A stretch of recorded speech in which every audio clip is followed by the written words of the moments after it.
Welcome to the Unconventional Wisdom Podcast with Ed Rempel, the show about the most effective methods to achieve financial security and freedom. Find out what really works. Insights are based on in-depth experience from a fee-for-service financial planner, tax accountant, Canada's #1 financial planner blogger, and your host, Ed Rempel. How to reliably maximize your retirement income. Is the 4% rule safe? Okay, so you want to retire soon. What's the best way to set up your retirement income to give you the maximum income that will reliably last for the rest of your life? Many financial planners use the 4% rule, which says that you can, for example, withdraw $40,000 per year, rising by inflation for life, from a $1 million portfolio. Is that safe? So I studied 146 years of investment history and looked at it. So the conclusions are surprising. So first, most of the advice seniors are given is not supported by history. And number two, I found what really works to give you the maximum reliable retirement income, both how to set up your portfolio and how to manage your income. So in this talk, you will learn what is the typical advice given to seniors and does it work? What does Ed's study of 146 years of actual history show you about the 4% rule? Which asset allocations provide the most reliable retirement income? What's the main risk to your retirement for any asset allocation? Is it safer to hold some cash to use during market downturns?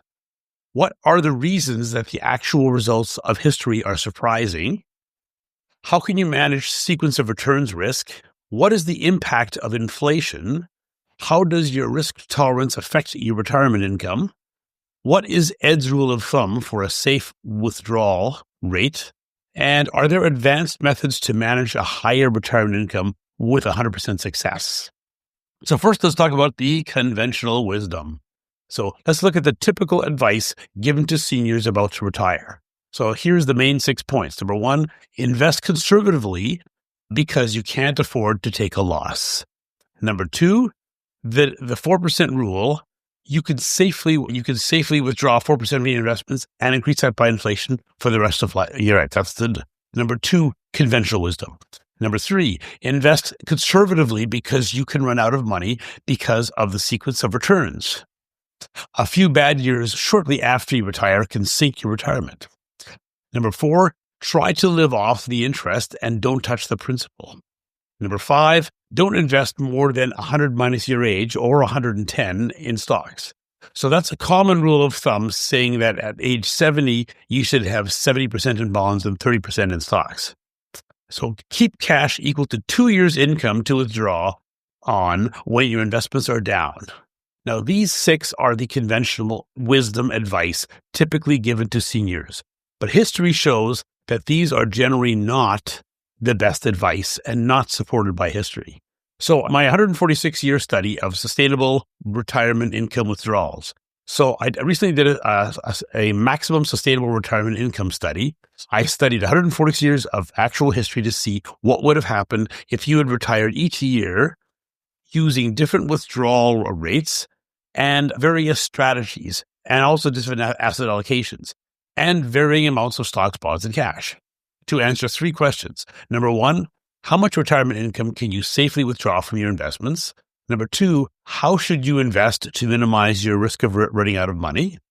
And 3, what strategies can reliably give you the highest retirement income? So now some of the results of my 146-year study are in the chart below. The chart needs a bit of explanation. So the chart's shown here on the screen. So the 4% rule, first of all, I just want to clarify, is not a rule. It's a guideline for a withdrawal rate that may or may not be safe depending on various factors, which we'll talk about here. So now in this study, I defined success in retiring as providing a reliable income rising with inflation for 30 years. That means you retire at 65 and your money lasts at least to age 95. So now the chart shows the odds of success at each allocation of stocks and bonds, assuming different withdrawal rates, plus inflation for 30 years. For example, looking at the 4% withdrawal in the chart to test the 4% rule, The success rate has been 96 to 97% with equity-focused portfolios, but only 47% with bond-focused portfolios. So the allocation of stocks to bonds is most commonly done by selecting equity funds at stocks or balanced or income funds, which are typically 50% stocks, 50% bonds, or bond funds. The bottom section on highest success rate is a test of the 4% rule. So if you want a 95% or 98% sure, if you want to be that sure that you won't run out of money, the chart shows the maximum amount you can withdraw from your investments. For example, if you want to use the 100 minus your age rule of thumb and have 70% bonds and 30% equities, on average through retirement, when you are close to 70, you should limit your withdrawals to 3.6%, not 4% of your investments. So 98% of the time in history, your money would have lasted 30 years. Now, here's how the success rate for withdrawals 3%, 4%, and 5% have happened in history by asset allocation. Note the blue line with the numbers is the 4% rule. So the most reliable with 4% is 70 to 100% equities with a 97% success rate.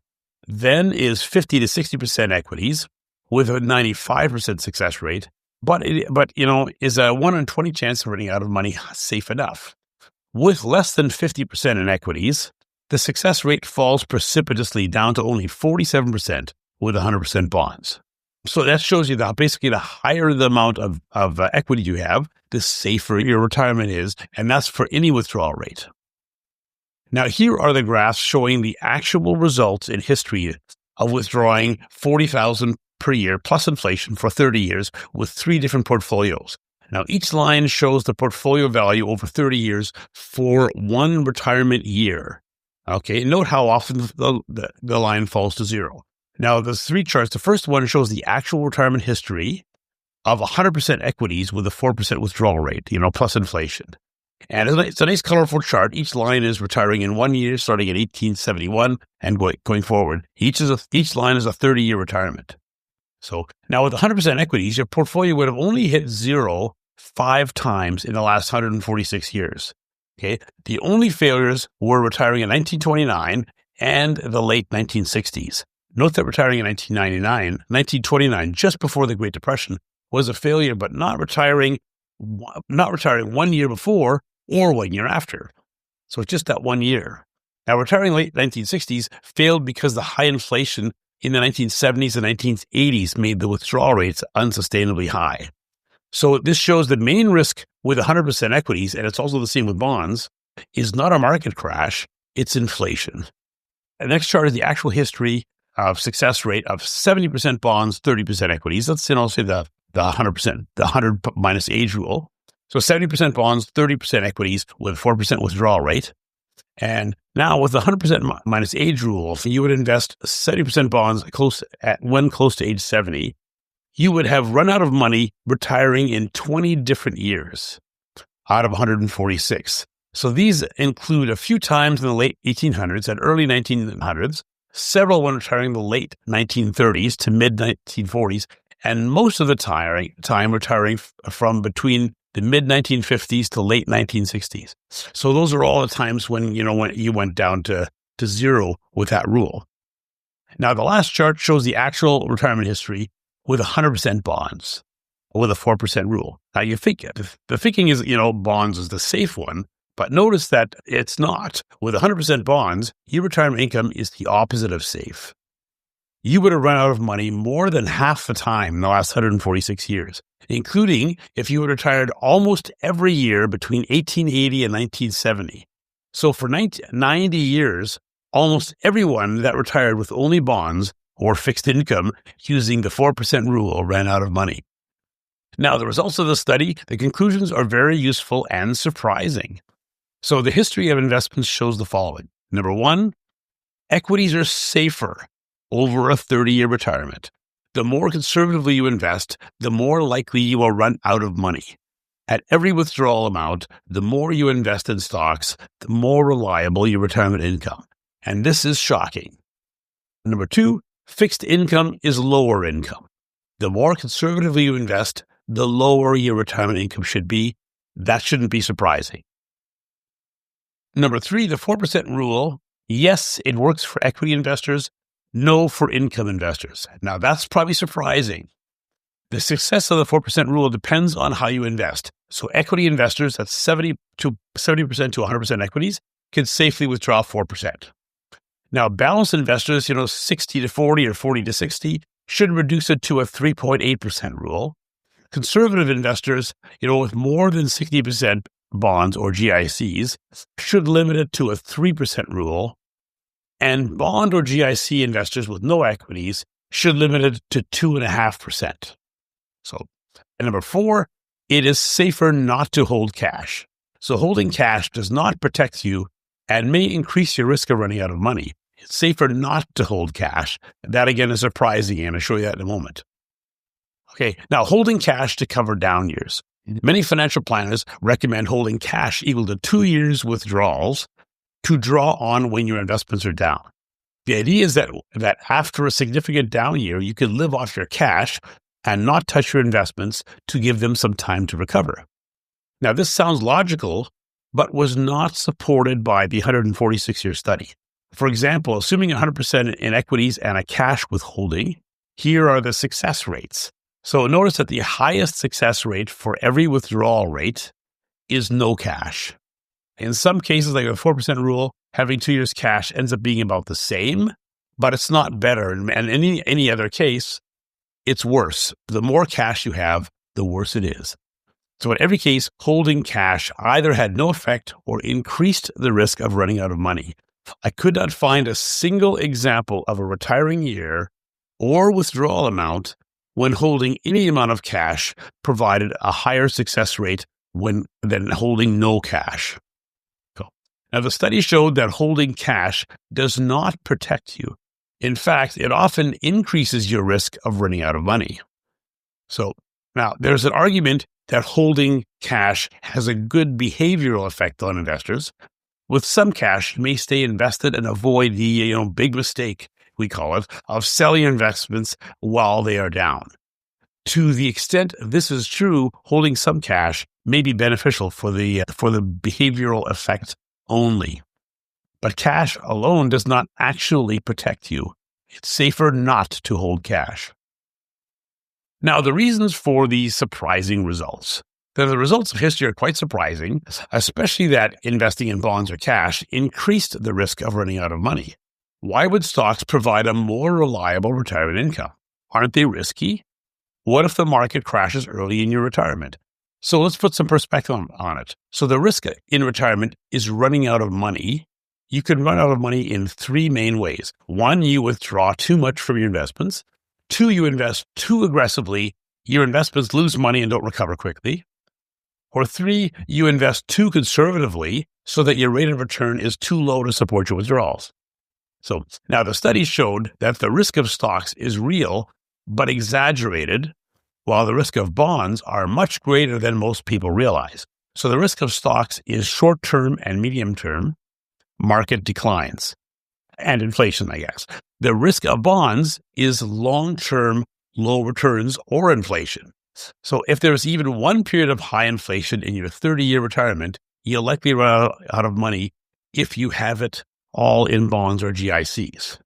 So now, and there's almost always been a period of high inflation in a 30-year retirement. For more unconventional wisdom insights, follow this podcast and share it with your friends. I sometimes refer to a chart or image. Don't worry, if you want to see the chart, it's on my YouTube channel in this video with the same name. You can be the first to receive all my new podcasts by subscribing to my email list at www.edrempel.com.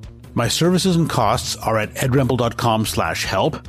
You can request a free 30-minute consultation at edrempel.com/talk or share feedback and topic ideas at edrempel.com/feedback. So the study by Professor Jeremy Siegel in his investment classic Stocks for the Long Run showed stocks are actually more reliable than bonds after inflation. So this is what's behind it being so safe. So the standard deviation, which is a measure of uncertainty, of returns after inflation is lower for stocks than bonds for periods of 20 years or more. A stock market crash early in your retirement can be a problem. The financial people call it the sequence of returns risk. However, the truth is that the stock market usually bounces back within a year or two. Stock market losses only cause a problem over a 30-year retirement once in the last 146 years, and that's retiring in 1929. That's the only time. Inflation was the problem 4 of the 5 times that investing 100% in stocks failed. So now we experienced this with clients that retired in the early 2008, just before the largest market crash since 1929 to 32. So they retired on track for the retirement plan, but 6 months later, they were down 40%. What did we do? We kept sending them the same monthly income from their financial plan. In a few cases, we had to reduce it by $100 to $300 a month for a year or two. In 2 to 3 years, their investments had fully recovered. So now this is a worst case scenario, but end up not affecting their retirement.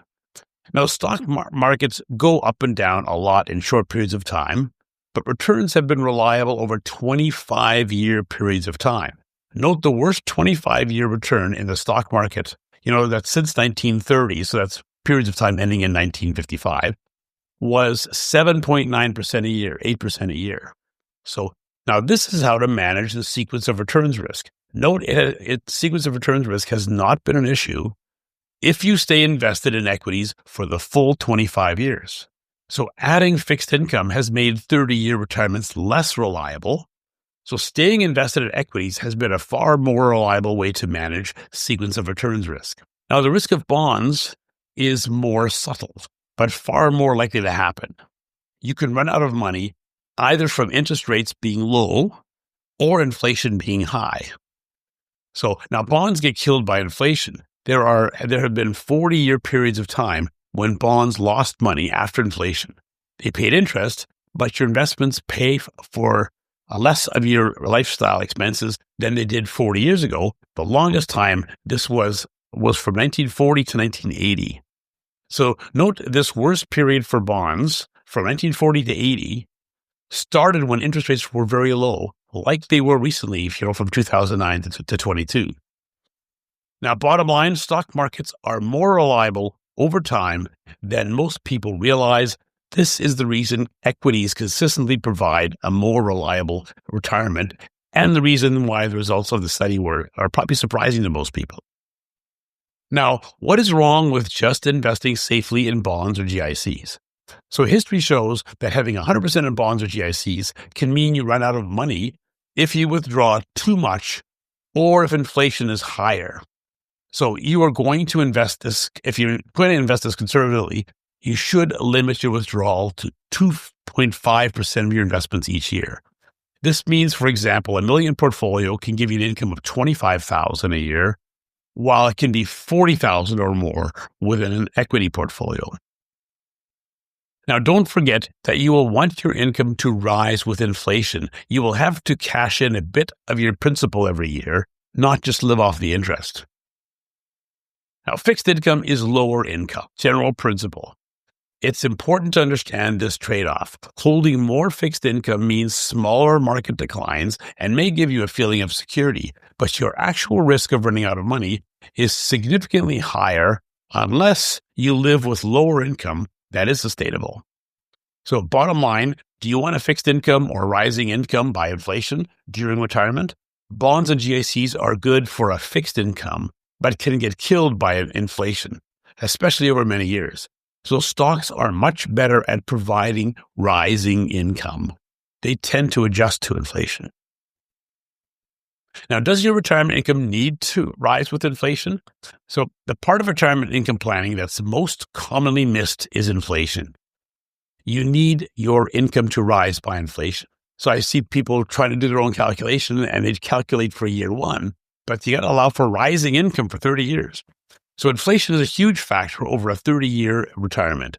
With low inflation of 2%, the cost of living will roughly double during your retirement.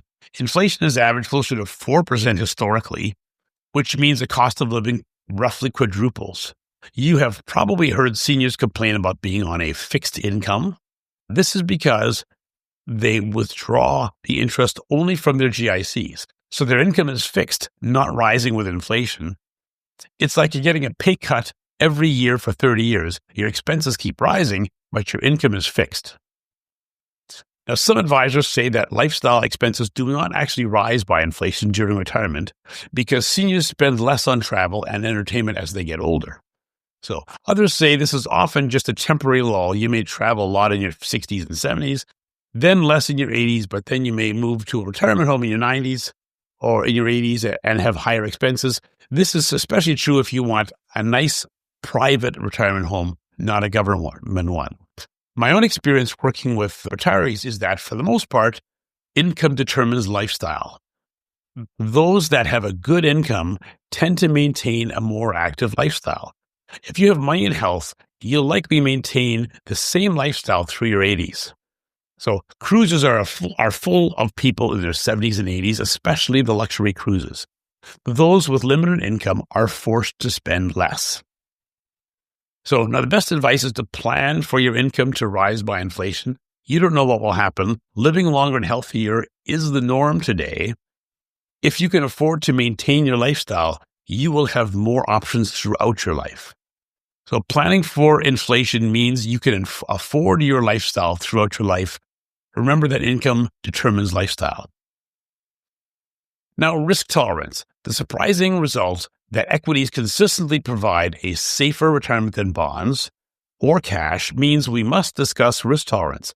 In the last 146 years, investing 90 to 100% in equities has been the safest, but you should not necessarily invest this way. It's important to invest based on your risk tolerance. Most people have a fear of losing money and don't really understand the stock market, which can lead to, the big mistake. Now, the big mistake is selling investments or switching to more conservative investments after they go down. This locks in your loss and does not allow your investments to recover.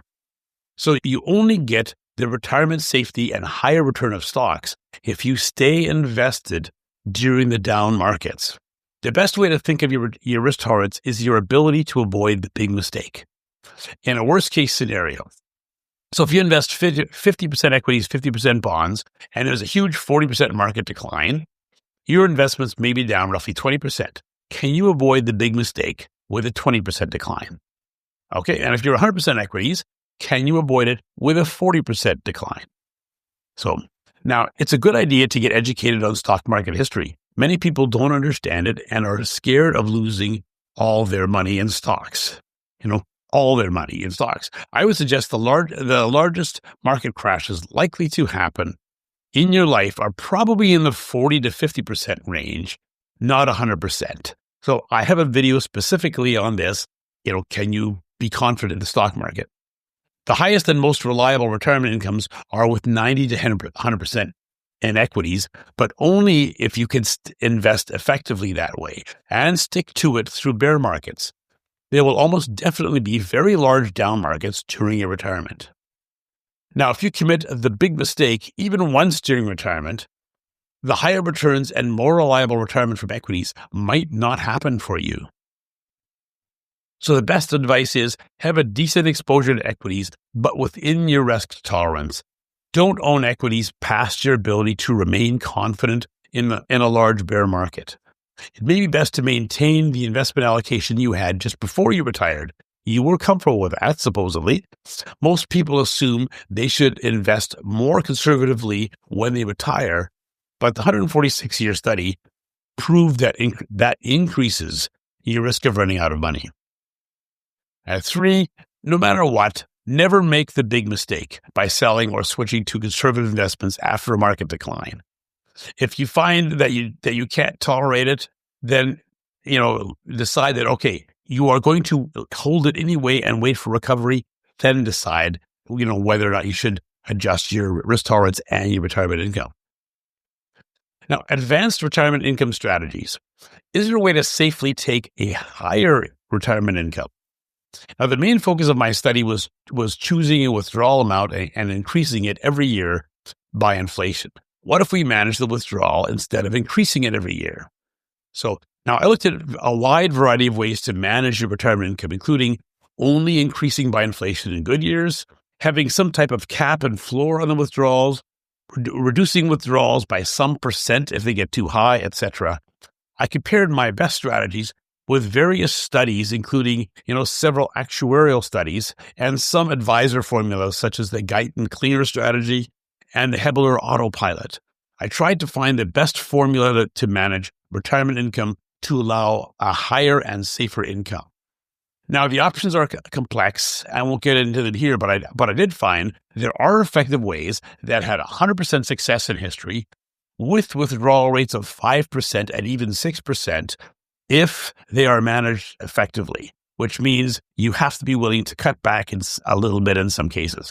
You should be careful with these methods since you will have to manage your income effectively. Now, here's a summary and the best advice: how to maximize your retirement income. So what's the best way to set up your retirement income to give you the maximum income with the lowest risk of running out of money? Number one, equities are safer. So don't assume you need to invest more conservatively just because you're retired. Retirement is for 30 plus years. So the median retirement age is 62, and 50% of couples age 62 have at least one of them live to 94. That's 32 years. Consider keeping the same allocation you had before retiring. Equities are taxed at much lower rates than bonds and GICs as well. Number two, fixed income is lower income. The more conservatively you invest, the lower your retirement income should be. Investing for more long-term growth means you can have a more comfortable retirement. Number three, be smart about your risk tolerance. Invest with the highest amount of stocks that is within your risk tolerance. The more conservatively you invest, the more likely you will run out of money, at least at any withdrawal amount. So get educated on stock and bond market history so you have an accurate picture of risks and returns. Make sure you can avoid the big mistake. Again, I have that video on can you be confident in the stock market? Give you a lot of the information about the history. Number four, inflation is huge. Inflation will make the cost of living double or quadruple or more during your retirement. You need a rising income, not a fixed income. Number five, it's safer not to hold cash. Holding cash does not protect you and may increase your risk of running out of money. Number six, is the 4% rule safe? Yes for equity investors, no for income investors. The success of the 4% rule depends on how you invest. Equity investors at 70 to 100% in equities can safely withdraw 4%. Balanced investors, 60 to 40 or 40 to 60, should reduce it to 3.8% rule. Conservative investors, that's more than 60% bonds or GICs, should limit it to a 3% rule. And bond or GIC investors with no equities should limit it to the 2.5% rule. Now, I came up with my own rule of thumb. So Ed's rule of thumb for a safe withdrawal rate. So it's 2.5% plus 0.2 for every 10% in equities. Okay. So with no equities, it's 2.5% withdrawal is safe. With 70% in equities, you take 0.2 times 7 for a safe withdrawal rate of 3.9%. So with 75% or more equities, the 4% rule should provide you with a reliable inflation-adjusted retirement income. Number 8, higher income is possible with effective management. You can have a higher income by withdrawing 5% or even 6% of your investments if you manage your income effectively or are working with a financial planner who knows how to manage that effectively. All right. Thank you for listening. What you learned is, what is the typical advice given to seniors and does it work? What does Ed's study of 146 years of history show about the 4% rule? Which asset allocations provide the most reliable retirement income? What is the main risk to your retirement income for any asset allocation? Is it safer to hold some cash to use during market downturns? What are the reasons that the actual results of history are surprising? How can you manage sequence of returns risk? What is the impact of inflation? How does your risk tolerance affect your retirement income? What is Ed's rule of thumb for a safe withdrawal rate? And are there advanced methods to manage a higher retirement income with 100% success? All right. Thanks for listening. My name is Ed Rempel. My blog is Unconventional Wisdom. It's the #1 blog in Canada for a full-service financial planner. It's just edrempel.com, or unconventionalwisdom.ca. So remember, if you use Unconventional Wisdom, it's .ca because we're in Canada. If you're interested in a free 30-minute consultation to see whether or not it makes sense for us to work together, just go to edrempel.com/talk.